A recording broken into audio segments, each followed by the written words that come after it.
할렐루야. 오늘 본문의 말씀은 창세기 41장 16절부터 하나님의 말씀은 창세기 41장 16절부터 말씀이 좀 깁니다. 36절까지 말씀입니다. 제가 말씀을 봉독해 드리겠습니다. 요셉이 바로에게 대답하여 가로되 이는 내게 있는 것이 아니라 하나님이 바로에게 평안한 대답을 하시리이다. 바로가 요셉에게 이르되 내가 꿈에 하숫가에 서서 보니 살찌고 아름다운 7 암소가 하숫가에 올라와 갈밭에서 뜯어먹고 그 뒤에 또 약하고 심히 흉악하고 파리한 7 암소가 올라오더니 그같이 흉악한 것으로 애굽 땅에서 내가 아직 보지 못한 것이라. 그 파리하고 흉악한 소가 처음에 7 살찐 소를 먹었으나 먹은 듯하지 아니하고 여전히 흉악하더라. 내가 곧 깨었다가 다시 꿈에 보니 한 줄기에 무성하고 충실한 7 이삭이 나오고 그 후에 또 새약하고 동풍에 마른 7 이삭이 나더니 그 새약한 이삭이 좋은 7 이삭을 삼키더라. 내가 그 꿈을 술객에게 말하였으나 그것을 내게 보이는 자가 없느니라. 요셉이 바로에게 고하여 바로의 꿈은 하나이나 하나님이 그 하실 일을 바로에게 보이시심이니이다. 7 좋은 암소는 7 배요 7 좋은 이삭도 7 배니 그 꿈은 하나이라. 그 후에 올라온 파리하고 흉악한 7소는 7년이요 동풍에 말라 속이 빈 7 이삭도 7배 흉년이니이다. 내가 바로에게 고하기를 하나님이 그 하실 일로 바로에게 보이신다 함이 이것이니이다. 온 땅에 7배 큰 풍년이 있겠고 후에 7배 흉년이 되므로 애굽 땅에 있던 풍년을 다 잊어버리게 되고 이 땅이 기근으로 멸망되리니 후에 던 그 흉년이 너무 심함으로 이전의 풍년을 이 땅에서 기억하지 못하게 되리이다. 바로께서 꿈을 2번 겹쳐 보신 것은 하나님이 이 일을 정하셨음이라 속히 행하시리라.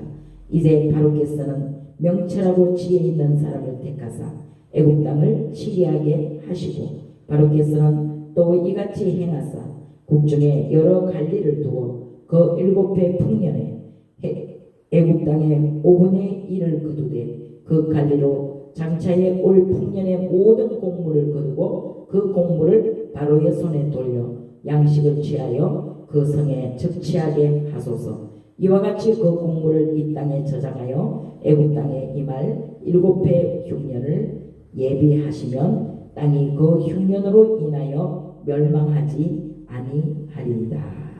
아멘. 오늘 본문의 말씀이 좀 길었습니다. 그러나 하나님의 말씀은 또 생명력이 있으므로 말씀을 읽을 때에 능력이 나타나고 말씀을 들을 때에 능력이 나타나고 생명에 기록된 말씀을 우리가 지킬 때에 능력이 나타나는 줄로 믿습니다. 오늘 본문의 말씀을 근거로 말씀의 제목은 힘든 세상을 이기는 힘이라는 제목입니다. 힘든 세상을 우리가 오늘 본문에 읽었던 말씀 중에 7배 풍년이 있으면 또 다른 7배 흉년이 있을 거라는 것이죠. 우리의 인생을 살아가면서 사람이 사는 이 세상은 때로는 좋은 일도 있고 그렇지 않은 일도 있다는 것입니다. 고린도서 5장 17절로 21절에는 보라 이전 것은 지나갔으니 새 것이 되었도다. 우리의 연약함, 우리의 아픔, 우리의 아름다움도 지나가고 우리의 모든 것들이 다 지나간다는 거예요. 우리가 기도할 때 보통 그렇게 기도를 합니다. 오늘도 하나님 앞에 내가 잘못된 모든 것을 회개합니다. 일주일 동안도 아니 한 주 동안도 아니 평생 동안도 제가 하나님의 뜻대로 살지 못한 것, 하나님의 말씀의 기준으로 살지 않고 내 마음대로 내 고집대로 내 생각대로 살았던 죄를 회개합니다. 그럴 때 우리는 하나님 앞에 기도하면서 회개의 기도를 하면서 우리 안에 어떤 마음이 생깁니까? 아, 정리됐다. 아, 다 해결됐다. 다 떠났다. 이제는 승리밖에 없다. 이런 생각이 들기 때문에 우리는 그러한 기도를 할 수밖에 없다는 것입니다.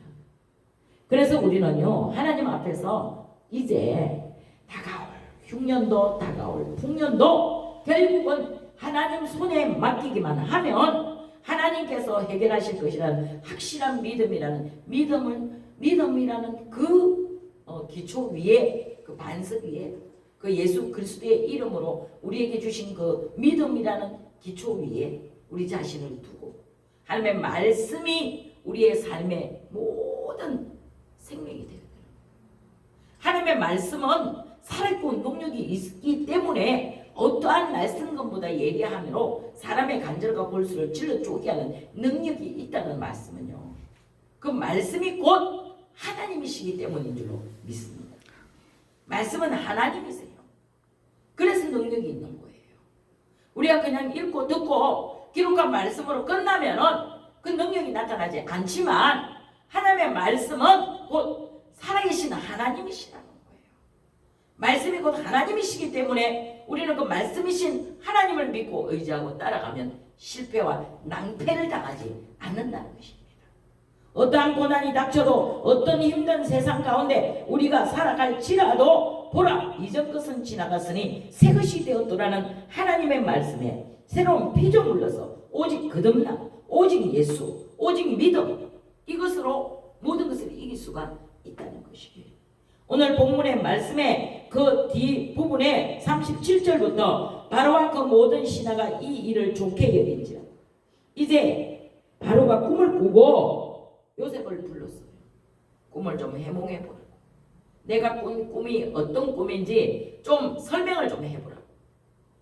그랬더니 오늘 우리가 읽었던 본문의 말씀대로 요셉이 바로 앞에서, 바로의 왕 앞에서 다 그 꿈을 해석해 줍니다. 그러고 나니까 이제 바로가 그 신하들에게 말하기를 요셉이 설명한 이 말이 좋다, 좋게 여긴지라.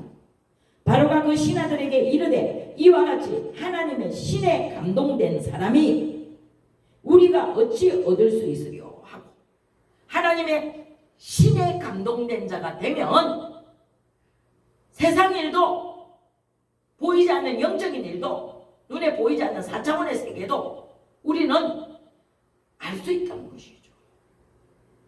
그러니까 보통은 그런 사람들을 영적인 사람이라 이렇게 얘기해요. 사도 바울이 죽을 고비를 넘기고 불에도 들어갔다가 물에도 들어갔다가 이제는 다 생명을 구했구나 하는 그 시점에 뱀에 몰려 죽게 됐을 때도 그 손에 물고 있는 독뱀을 불 속으로 치고 던져버리고 아무렇지도 않으니까 사람들이 그 광경을 바라보면 저 사람은 사람이 아니고 신이다. 우리가 바라고 우리가 기다리는 그 신이 오늘 우리 앞에, 눈앞에 나타났다. 그런 그런 하나님의 신의 감동을 받은 자는요, 성령 받은 사람 말하는 거예요. 성령을 받으면 어린아이를 비롯하여 모든 젊은 사람, 늙은 사람 할 것 없이 성령을 받으면 나이를 상관없이 능력을 행할 수가 있다는 것입니다. 우리가 잘 이해하고 잘 생각해 봐야 되는 것은요, 내가 지금 성령의 감동을 받고 무언가를 일을 진행하고 있는지, 아니면 인간적인 계산과 인간적인 방법을 가지고 손가락을 재가며 숫자를 세가며 이익과 아니 손해를 계산해가며 따지고 있는지, 이걸 잘 생각해 봐야 됩니다. 하나님의 신의 감동이 되니까 오늘 요셉이 바로가 꾼 꿈을 해석을 하는 거예요. 이것은 내가 내 마음대로 해석하는 것이 아니고 나의 안에 계시는 하나님께서, 나를 사용하시는 그 하나님이 내가 그분의 성령의 감동을 하나님의 영에 붙들림 받아지니까 당당하게 정확하게 해석해 주는 거예요. 앞으로 이렇게 될 거예요. 이런 일이 일어날 것입니다. 7년 동안 풍년이 들면 그 다음에 7년은 흉년이 될 것입니다. 그러므로 바로 왕이시여 모든 국민들을 위해서 7년 동안의 풍년의 기간에 7년 동안의 흉년을 대비하는 장보를 치르소서. 곡식을 찾아가소서. 모든 사람들이 이것으로 인하여 살 것입니다. 정확한 데다가 정확한 설명을 하는 거예요. 긴가 민가 아닌가, 틀렸나 진짠가, 일 수도 있고 아닐 수도 있고, 기도하면서도 될 수도 있고 안 될 수도 있고, 하나님이 계신 것도 같고 안 계신 것도 같고.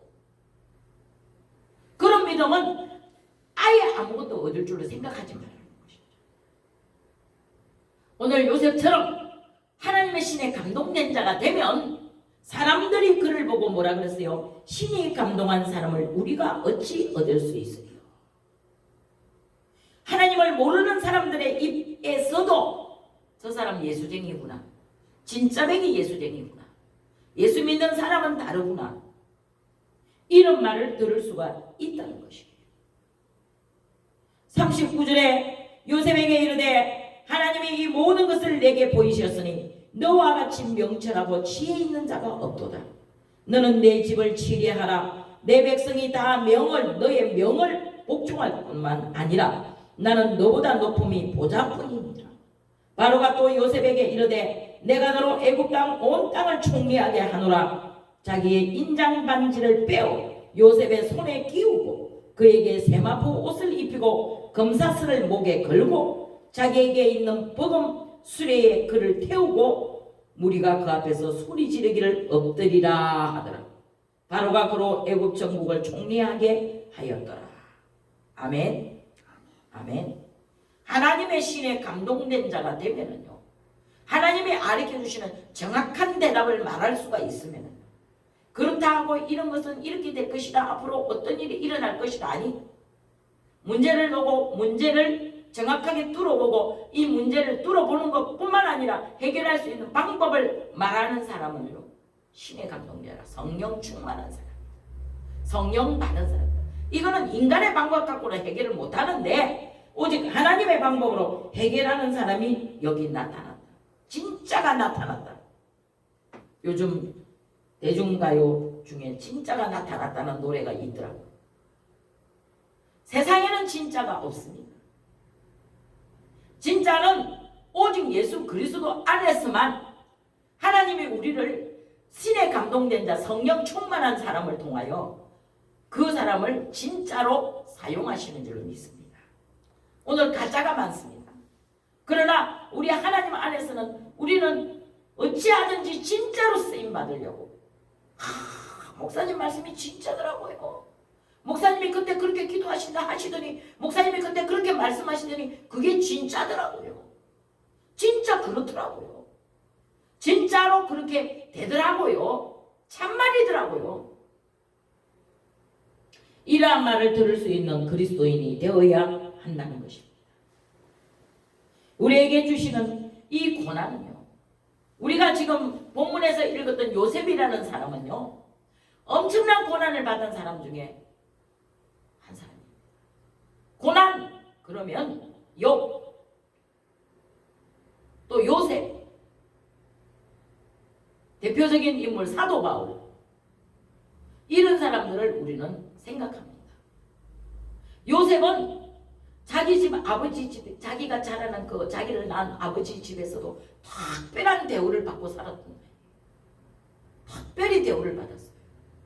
아버지 옆에 항상 앉히고 아버지가 잡수시는 상에 같이 앉아서 밥을 먹고, 아버지가 채색 옷을 다른 형제보다 비단 옷을 만들어서 입히고 색깔 있는 옷을 입히고, 그러면서 대우를 받은 그 요셉이 어느 날 갑자기 고통 속에 들어갑니다. 고난에 들어갑니다. 그것도 사랑하는 한 피를 나눈 형제의 손에 팔려 애굽의 종으로 가죠. 그러나 그는 어디를 가든지 어느 곳에 있든지 무엇을 하든지 하나님이 나와 함께 하신다는 확실한 믿음 가운데 살았던 사람입니다. 내가 종으로 팔려가든 내가 감옥에 들어가든 내가 무엇을 하든지 나와 함께 하시는 그 하나님이 나를 보호하시면 나는 염려 걱정 근심이 없다는 거예요. 걱정할 필요성이 없다는 거예요. 거기 하나님이 계시기 때문에 거기 감옥에 하나님이 함께 하시니까 감옥이 아닌 거예요. 고통이 아닌 거예요. 오늘날 우리가 고통하고 슬퍼하고 고민하고 아파하는 이유는요, 거기 하나님이 안 계시기 때문에 내가 뭔가를 해보려고 애를 쓰고 노력하기 때문에 괴로운 거예요. 나는 한계가 있는 거예요. 그러나 우리 하나님은 한계가 없으신 하나님이신 줄로 믿습니다. 그래서 그분은 전지전능하신 아버지이십니다. 요셉이 그 고난 가운데서도 얼마나 그 고난을 원망하거나 내가 왜 내 신세가 이렇게 됐을까라고 땅을 치고 통곡을 하고 두 손 놓고 모든 것을 낙심 가운데 있었더라면 오늘 국무총리가 되겠습니까? 저는 그렇게 생각합니다. 이 말씀을 읽으면서요. 요셉은 애굽의 종으로 팔려가서나 그러나 늘 성경 읽고 늘 기도하고 늘 하나님을 찬양했던 사람이 아닐까 싶습니다. 우리가 조금 힘이 들고 조금 우리 생각대로 뭔가 해결이 안 될 때는요, 기도도 안 하고 말씀도 안 읽어요. 또 예배도 안 드려요. 하나님은 없다고 마음대로 생각하고 가는 거예요. 그럴 때 역사는 절대로 일어나지 않는다는 겁니다. 그럴수록 더 힘들고 고난스러워도 하나님께로 가까이, 주님께로 가까이, 더 가까이 갈 수 있는 저와 여러분의 삶이 되어질 수 있기를 축복합니다. 하나님께 가까이 나아가기 위해서 오늘도 신의 감동된 자들이 오늘 우리 동행교회 모여 하나님을 예배합니다. 사람의 속에는 욕심과 교만과 자아와 체면 같은 것들이 있다는 것이에요. 이것이 곧 풀을 뽑고 하늘을 향하여 창공을 올라가는 독수리와 같이 우리의 삶의 모든 일어나는 문제들을 펼쳐버려야 돼요. 나는 할 수 없으니 하나님 도와주십시오. 하나님께 던져버리고 하나님께 맡겼다라면 이제 하나님이 해결하실 것이라는 믿음과 확신 가운데서 나아가실 수 있기를 축복합니다. 마태복음 20장 27절로 28절에 너희 중에 누구든지 어떠미 되고자 하는다는 너희의 종이 되어야 하리라. 인자가 온 것은 섬김을 받으려 온 것이 아니고 도리어 섬기려 하고 자기 목숨을 많은 사람들의 대속물로 주려 함이니라. 예수님이 이 땅에 오신 이유를 우리는 정확하게 알면, 예수님이 이 땅에 섬김을 받으러 오신 분이라면 왜 십자가를 지셨겠어요? 십자가를 지지 않고도 얼마든지 인류를 구원할 수 있는 또 다른 하나님의 방법이 있으셨겠죠. 그러나 그 예수님을 이 땅에 보내실 때부터 그 예수는 이름을 예수라고 하라. 자기 백성을 죄에서 구원할 자입니다. 죽기를 각오하고 이 땅에 오신, 자기 목숨을 대성물로 주려고 이미 정하시고 오신 분이 예수님이시라는 거예요. 이와 같이 예수 믿는 우리들이 주어야 해요. 우리를 낮추어야 해요. 우리를 버려야 해요. 내가 가진 지식, 내가 가진 돈, 내가 가진 명예, 내가 가진 미모, 이런 것들을 버리지 않고서는 하나님이 우리를 쓰실 수 없다는 것이에요. 나는 없고 오직 예수로만 살면 하나님이 나를 사용하셔서 내가 하나님 앞에 쓰임받게 될 때에 주님이 주님의 뜻대로 주님이 쓰시고자 하는 장소에 우리를 보내신다는 사실을 믿으실 수 있기를 축복합니다. 아까 우리 장로님 기도 중에 그렇게 기도하더라고요. 우리 목사님이 귀하게 쓰임받는, 이 시대에 귀하게 쓰임받는, 꼭 필요한 곳에서 귀하게 쓰임받는 주의 종 되게 해주세요. 기도가 바뀌셨더라고요. 이제 우리 목사님이 가는 곳마다 기적과 이사가 나타나기를 기도합니다. 하나님 사용하십시오. 그가 가는 곳에 오늘 요셉이가 애굽의 종으로 팔려가서도 거기에서 쓰임을 받는데 기가 막히게 쓰임을 받잖아요. 그곳에 팔려간 이유를 내가 왜 종으로 팔려갈 수밖에 없었던가를 요셉은 하나님 안에서 기도하면서 자신이 지금 여기 이곳에 대우도 받지 못하고 인정도 받지도 못하고 정말로 억울하게 감옥까지 갈 수밖에 없는 신세가 되었을지라도 하나님 보내신, 하나님이 오늘 여기를 보내신, 여기 이곳에 보내신 이유를 정확하게 알았다는 거예요. 알고 있었다는 거예요. 그러니까 바로 순종합니다. 바로 해답을 만들어내는 거예요. 바로 문제를 보는 눈이, 영적인 눈이 열리는 거예요. 저와 여러분의 삶 가운데 오늘 이러한 역사가 일어나야 하는 줄 믿습니다. 로마서 12장 1절로 12절에 그러므로 형제들아 내가 하나님의 모든 자비하심으로 너희를 권하느니 너희의 몸을 하나님이 기뻐하시는 거룩한 산 제물로 드리라. 이것이 영적인 예배입니다. 22절에 너희는 이 세대를 본받지 말고 오직 마음을 새롭게 함으로 변화를 받아 하나님의 선하시고 기뻐하시고 온전한 뜻이 무엇인지 분별하도록 하라. 내게 주신 은혜로 말미암아 너희 중 각 사람에게 말하노니 마땅히 생각할 그 이상의 생각을 품지 말고 오직 하나님께서 각 사람에게 나누어 주신 믿음의 분량대로 지혜롭게 하라. 우리가 한 몸에 많은 지체를 가졌으나 모든 지체가 같은 직분을 가진 것이 아니니라. 이와 같이 우리 많은 사람들이 그리스도 안에서 한 몸이 되어 서로 지체가 되었나니 우리에게 주신 은혜대로 받은 은사가 각각 다르니 혹 예언이면 믿음의 분수대로 혹 섬기는 일이면 섬기는 일로 혹 가르치는 자면 가르치는 일로 혹 건의하는 자는 건의하는 일로 구제하는 자면 성실함으로 다스리는 자는 부지런함으로 긍휼을 베푸는 자는 즐거움으로 할 것이니라. 사랑에는 거짓이 없나니 악을 미워하고 선에 속하라. 형제를 사랑하여 서로 우애하고 존경하라. 그리고 우애하고 존경하기를 서로 먼저 하라. 부지런하고 게으르지 말고 열심을 품고 주를 섬기라. 소망 중에 즐거워하며 환난 중에 참으며 기도에 항상 힘을 써라. 성도들이 쓸 것을 공급하며 손 대접하기를 힘써라. 너희를 핍박하는 자를 축복하라. 축복하고 저주하지 말라. 즐거워하는 자들로 함께 즐거워하고 우는 자들로 함께 울라. 마음을 높은 데 두지 말고 지혜롭게 하라는 거예요. 내가 저 사람보다 훨씬 나아. 쟤보다 나는 더 똑똑해. 내가 봐도 내가 훨씬 더 나은 것 같아. 이런 생각을 가지고서는 하나님 앞에 능력을 받을 수가 없다. 하나님은 자기를 낮추는 자를 반드시 높여주신다고 약속하신 줄로 믿습니다. 하나님의 말씀은 1.1 핵이라도 거짓이 없고 그대로 다 이루어질 것이라고 말씀하셨기 때문에 이 말씀을 분별하는 것이 가장 중요한 일인 줄로 믿습니다. 우리 몸에 조그만 상처가 나도 조그만 상처가 나도 아파요. 손가락이 어디 한 곳만 비어도 얼마나 온몸이 아픈지 몰라요. 이와 같이 우리 인생 가운데 힘든 일이 생길 때 하나님은 우리보다 더 아파하세요.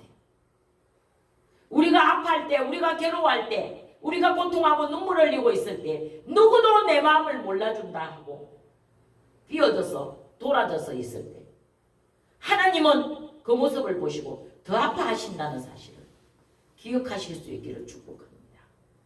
하나님의 마음이 여기 계시니 내가 여기 있을지라도 내가 이런 고통을 당할지라도 하나님이 나와 함께 하신다는 확신과 믿음만 가지고 있으면 오늘 바로 왕 앞에서 애굽의 종으로 팔려간 요셉이가 그의 꿈을 정확하게 해결해주고 해석해주고 신에 감동된 사람이라고까지 높임을 받으며 그가 가진 인장반지를 빼어 그의 손에 끼워주고 그가 입은 옷을 벗어 그 옷은요 바로 자기 지위를 말하는 거잖아요.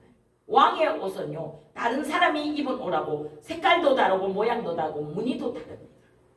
그런 옷을 벗어서 그에게 종으로 팔려온 요셉에게 입히더라는 것입니다. 인정을 받는다는 거예요. 세상 사람들에게까지라도 믿음 없는 사람들에게까지라도 인정을 받는 거예요. 예수 믿는 사람은 가연 다르구나. 예수쟁이들은 틀리구나. 며칠 전에 제가 이웃에게 전도를 했습니다. 남편이 돌아가신 지 얼마 안 되시는 분이 저녁을 잡수시고 답답해서 바깥에 나와서 바람을 쐬고 앉아 계시더라고요.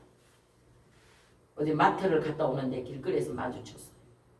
그래서 제가 저녁 식사하셨습니까? 그랬더니 먹었는데 소화가 잘 안 돼서 나와야 돼.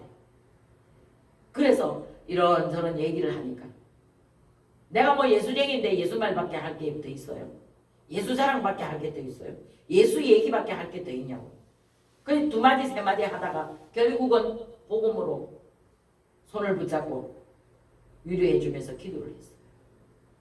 그때 눈물을 닦으시면서 얼마 전에 돌아가신 남편을 생각하면서 마음이 아파하더라. 있잖아, 나도 옛날에는 예수 믿었었어. 나도 아가씨 때는 열심히 믿은 사람이다. 나 예수 믿는다고 우리 오빠한테 있잖아, 매도 맞았었어. 성경책을 아궁이에다가 집어넣기도 했었다. 그런데 깜짝 놀라면서 내가 왜 지금 그 예수를 안 믿으세요? 왜 지금 이런 고통 속에서, 왜 지금 이런 외로움 속에서, 왜 지금 이런 아픔 속에서 예수를 안 믿으세요? 어떻게 안 믿고 살 수가 있으세요? 매를 맞아가면서 아궁이에 성경책을 집어넣을 만큼 핍박을 받아가면서 믿었던 예수를 왜 지금 안 믿으세요? 나는 이해가 안 가는 거예요.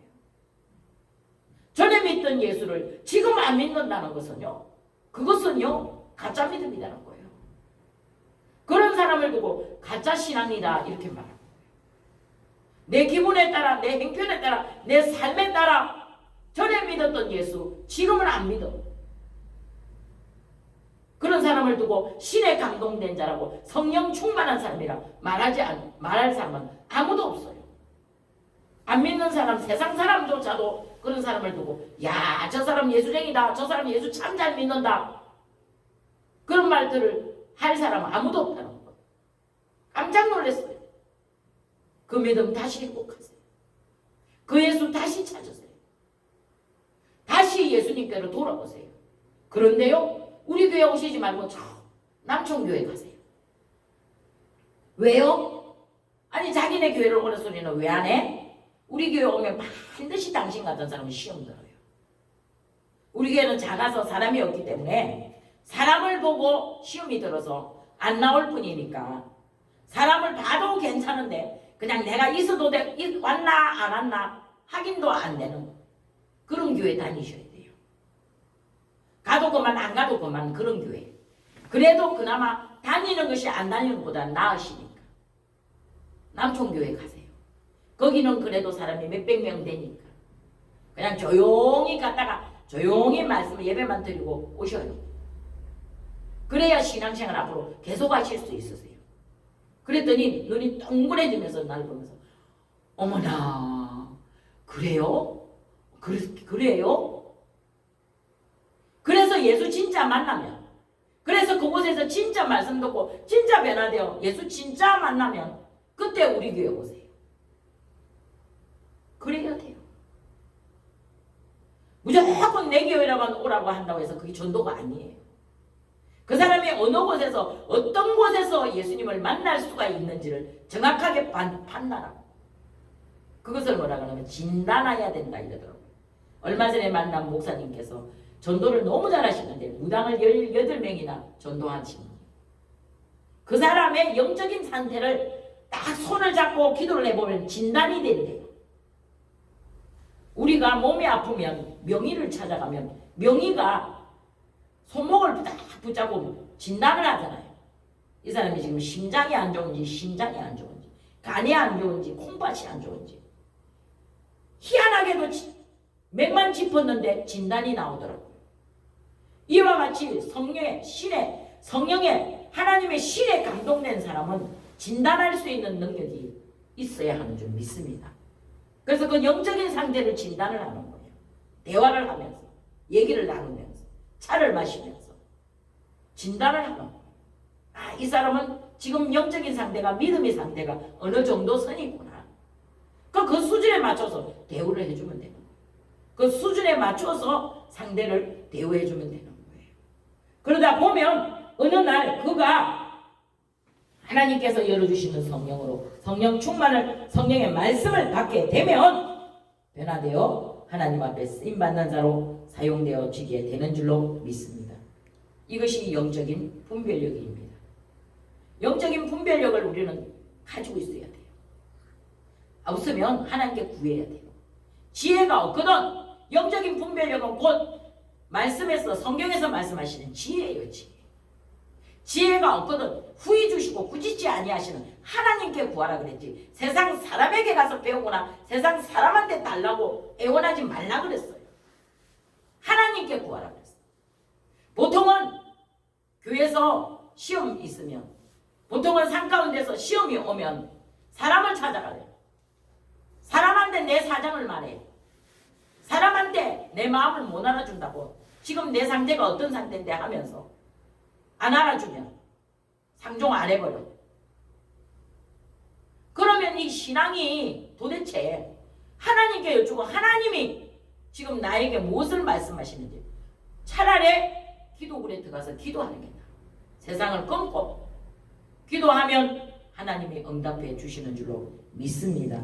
인간이 제대로 성장하지 못하면 어린아이 수준에 머물고 말죠. 이와 같이 신앙도 어린아이와 같은 수준의 신앙인이 되면 안 된다는 거예요.